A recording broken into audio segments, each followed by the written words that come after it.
Dear Martin, you have no idea how your kindness and your willingness to see me beyond my surface impact my life both then and now. You had given me more than I was seeking, and all of it was needed. It is difficult to be seen or heard as a Black woman in white America, especially when you are poor and have no letters behind your name. I never imagined that a white man with all his privileges, like yourself, would even consider investing in someone like me. But somehow you knew that I wasn't looking for a hand out, but a hand up, and that I will make good on the return. You gave me that. You offered to help get me into a year-long program that offered parenting classes, therapy, and nutritional information. Besides the birth of my children, going through that program was the best thing that had ever happened to me. The program showed me that I had redeemable qualities. Then I began to see my self-worth appear in the rearview mirror, along with other skills and talents that lay dormant up until that point. Remember how you encouraged me to go get my bachelor's degree?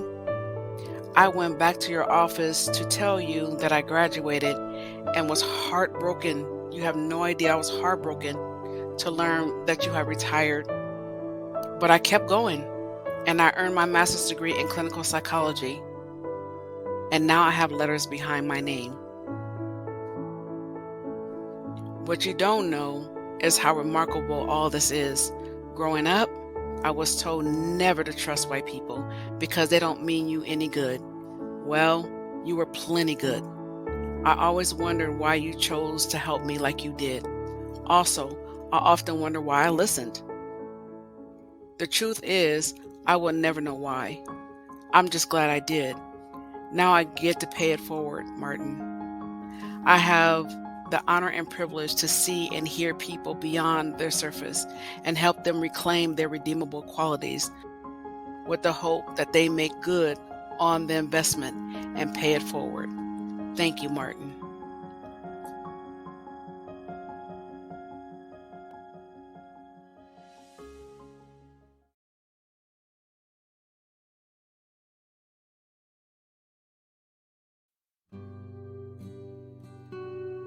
I am a Spokane tribal member. I am from the Salish Plains. We are the children of the sun. I come from the Sebastian Thatcher family. We are from the Eagle clan. My given name is Rhonda Martinez McFarland. My Indian name is Wani Wanache Wia. I am Spirited Eagle Woman. I come from a generation of women who are resilient, strong, and determined to change the future of the next generation. Although I was abandoned and placed in foster care as a child, a high school dropout, a teen mother affected by violence, alcohol, and drugs, I strive to overcome the adversity, the stigma, and the historical bondage it created. My strength came from the women of influence and my women elders. They showed me courage as a teen mother and urged me to fight with all my might. They encouraged me to stay determined, be optimistic, and have faith in the culture and tradition to promote healing for the next generation, my children and their children. So I forged forward in my spiritual walk of ceremony, culture, and tradition, which led me to my true purpose. Never did I allow my lived experience to harm me or break me, but instead inspire me to walk this journey and hold hands with others to heal together and help each other move beyond the lived trauma, staying brave. This all led me to my own academic success, a GED, a LPN, an RN, an MSN Ed, and a family nurse practitioner. A healer of my people and an advocate ready to rebuild a new future with dreams and a life without fear and shame, a lineage lost but now found, a time to create a new village of influence through my children and their children and the grandchildren, with the women and men and others who could help reshape the future, one with self-worth, confidence, and a future of unconditional love and healing. I am Spirited Eagle Woman.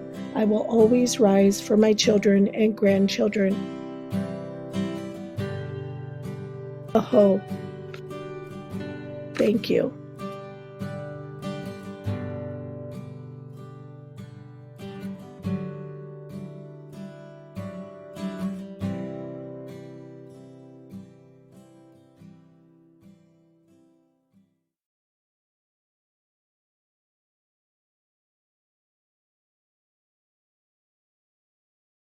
Dear Akash and Ahan, one of the most important questions you'll answer in life is about love.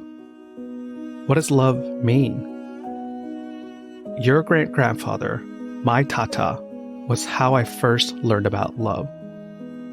Tamarkote, our village of thatched huts, chickens, and cows, wasn't kind to him, filled with nights of hunger, desperate for a better life. This desperation made him determined to make his family all doctors, so they would not suffer like he did. He made your grandfather wake up at 5 a.m. to study every day, scolding him when he hid comic books under his textbooks. He taught them that love was fierce, unexpressed, and demanding.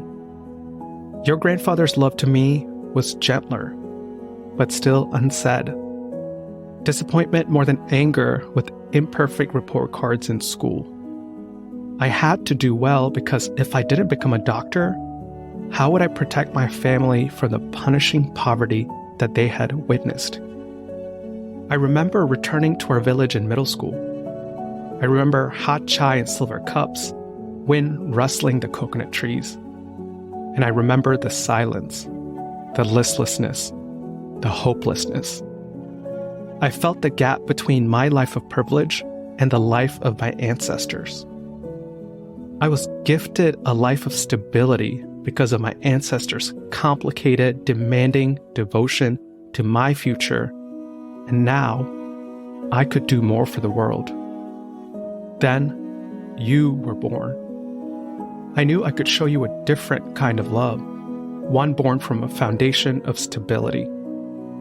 I could build on the sacrifices of our ancestors to fill the holes left in my experience. I could show you that love can be generous and playful by matching your silliness. That love can be abundant by having enough for you, our family, my colleagues, and patients during moments of joy and grief.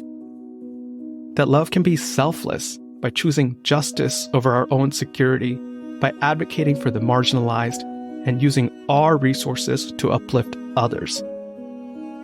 I hope you know this love, my son, and you expand it to something even greater and pass it on to your children and the world. With love, your dad.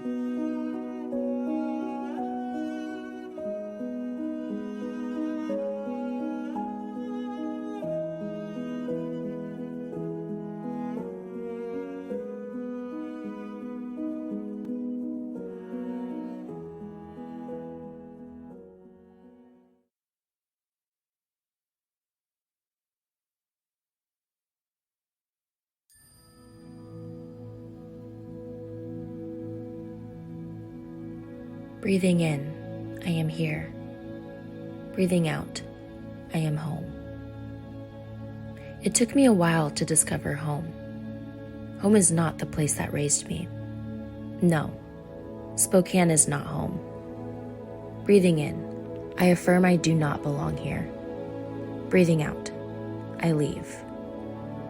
I carry my belongings across the state to college. A fresh start. Will I find home here? I'm the first in my family to be here, navigating spaces without guidance. What if I fail? No, failing is not an option. Breathing in, I question if I belong here. Breathing out, I work my ass off to prove that I do. I jumped 2 feet into a volunteer experience in Belize. Solo, 21 years young, I feel fearless, untouchable, sexy, divine. Breathing in, I am empowered. Breathing out, I find my joy. Next opportunity, I fight for an internship in South Africa. Traveling once again, but this time for business. Public health. It's heavy. I watch a Black woman die in front of my eyes. They ask me to call time of death. 1408. Breathing in, I can't breathe. Breathing out, I cry. This work is real. Realer than I may have signed up for. I'm pissed. Do I have the heart to fight disparities? I continue public health as a Peace Corps volunteer. Rural Madagascar. Breathing in, isolation. Mental health, collapsing. Breathing out, I discover home. In solitude, I read Thich Nhat Hanh. Breathing in, I am here. Breathing out, I am home. Home is in mind, body, spirit, and self. No matter where I am, no matter where I go, I am home. Today I continue to breathe each rising in meditation while completing my master's degree to become a counselor. I walk each day guided by my ancestors, familial values, and spirit. I trust my own experiences of discovering inner peace, love, and home within myself will allow me to walk with future clients and students on their journeys home. We all deserve to feel home, together. Breathing in, we are here. Breathing out, we are home.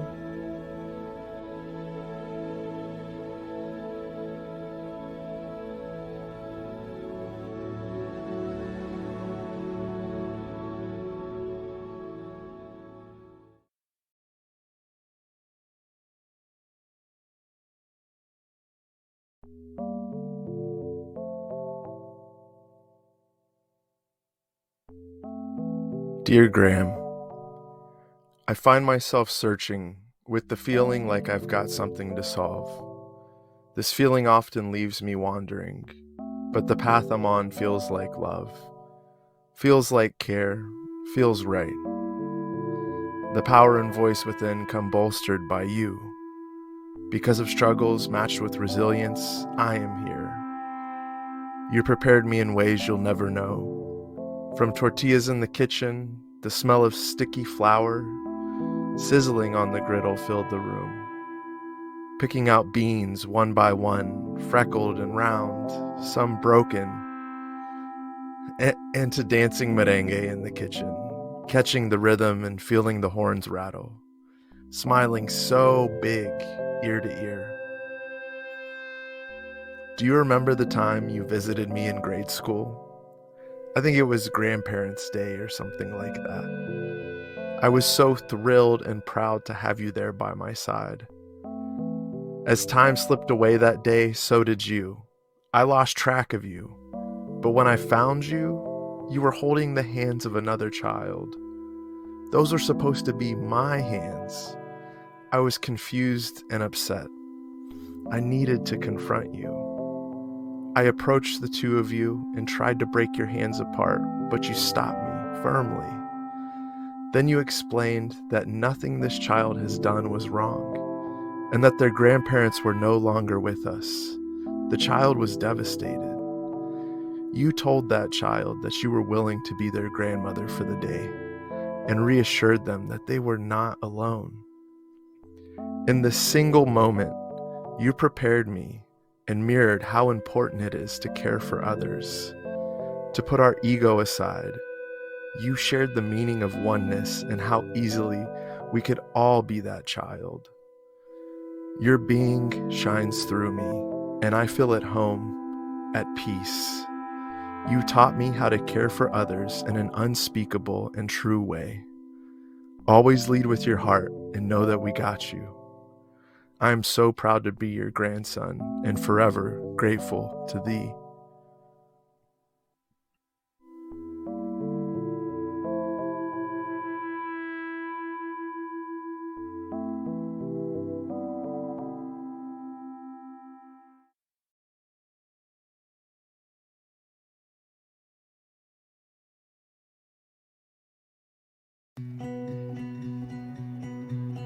I'm here! I'm here! I'm here to live with you! You exclaimed at the young age of 8. Alfie, my great-nephew, and my mother, Alfie's bisabuela, great-grandmother, had just arrived in town to visit for Thanksgiving. I remembered when you entered my one-bedroom apartment full of excitement, carrying a large bag filled with oversized clothes and a toothbrush.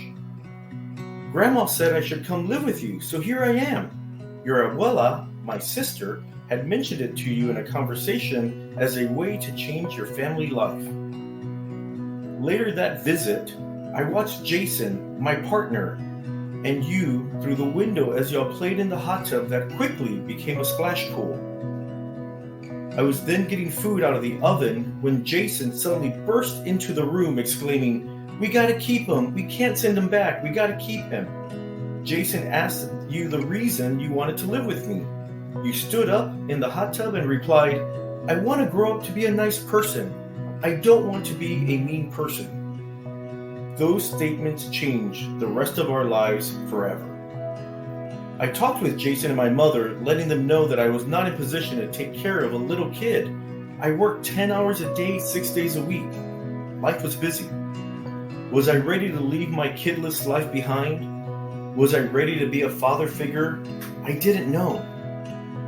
What I did know was that you were a cute little kid full of hopes and dreams. You deserved to have a chance in life and to be part of a caring home that prioritized you. The love we started grew more and more each day. Caring for you was special, and watching you grow into a happy little playful boy was incredible. Now, many, many years later, you're 19 years old, and I can still see the love that we started, we still have for each other even today. I love being part of your life, and I love seeing myself a part of you. What I learned and what this lesson taught me was that people are inherently good and will thrive in caring and loving environments. I take this lesson with me when I work in healthcare and know no matter what is going on in someone's life at that time, they too want to be a good person.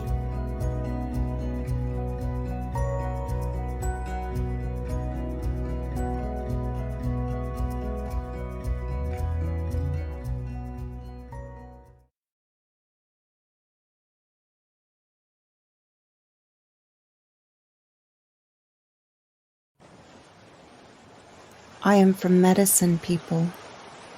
I am from Elanganuk, the ancestral homelands of the saltwater salmon people.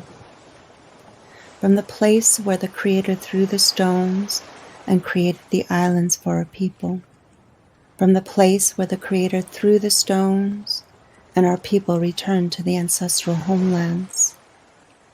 Learning from the homeland, that is my favorite childhood place. Past, present, future.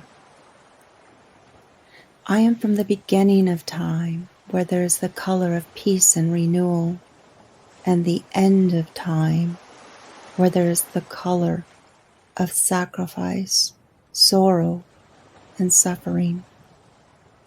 Going full circle through the dimensions of physical, spiritual, mental, and emotional, I wipe my tears, clear my ears, clear my throat, my heart, my hands, my feet.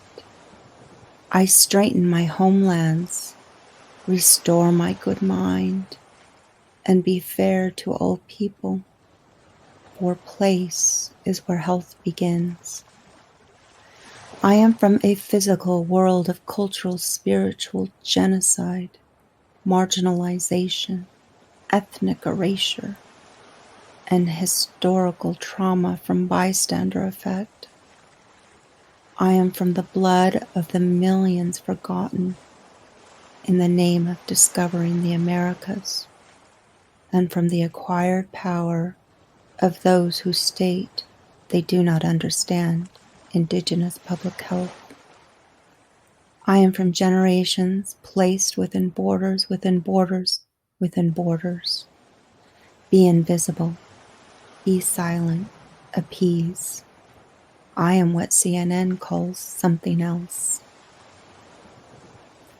I'm from the spiritual world of the Swan Clan, Sheet Seattle, House of the Seven Brothers, Weach, Sihom, Lord Jim Bulge, House of Discanum. I'm from a family that remembers our sacred gifts and responsibilities. From Kusamat and Sali Etseshwala, the spirit of the reef net, the teardrop of the mountain. I'm from the lineage of elders who have told me since I was a child, remember who you are and where you come from, and to believe with male and female balance, we have direct connection to the Creator, and there is magic in your word. I am from the deep, dark secret of a government who used religion to kill the Indian and save the man. I am from truth and healing. I am from resilience. I am from medicine people. I'm from the sacred birthplace of Mother Earth, and I'm from the DNA of the saltwater salmon people. And our food is our medicine. It is sacred. It is our wealth, and it is our health. I am from the red paint, a lineage of medicine men and medicine women, spiritual workers, since time immemorial. And in this moment, I invite you to hold the sacred space and energy of our ancestor, Mother Earth. So together, we can transform the logic, culture, and epistemic injustice of a modern world system that brought us to this global health crisis. Release the illusion and share in the magic of our word.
I am from the islands, far across the sea, filled with smiling faces and gentle winds.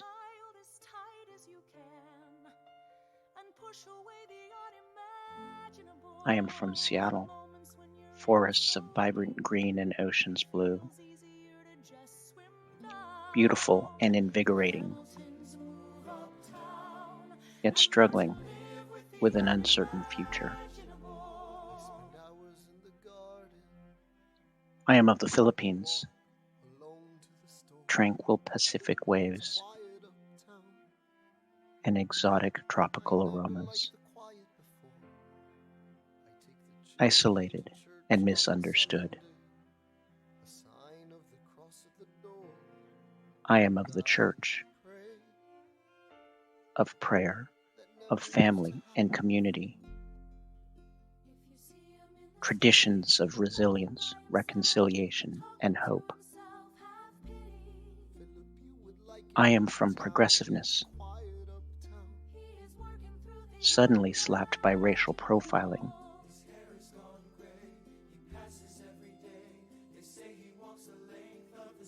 Confused by popularity charts couched as performance metrics, wondering, how do these adjust for implicit bias? Eyes freshly seared by images of George Floyd and Asian hatred, blamed for a virus we did not create, now battling concurrent pandemics, one viral and modern, one moral and ageless. I am of gratitude and anguish, confusion, and resilience.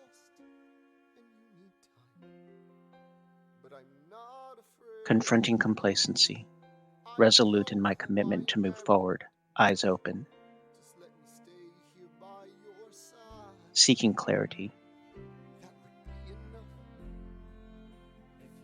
Unapologetically speaking the truths I see, while striving for justice and praying for mercy.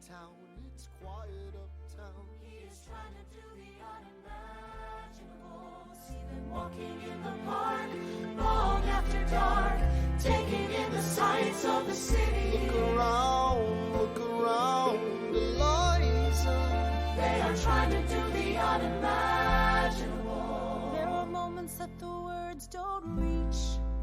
There's a grace too powerful to name. We push away what we can never understand. We push away the unimaginable.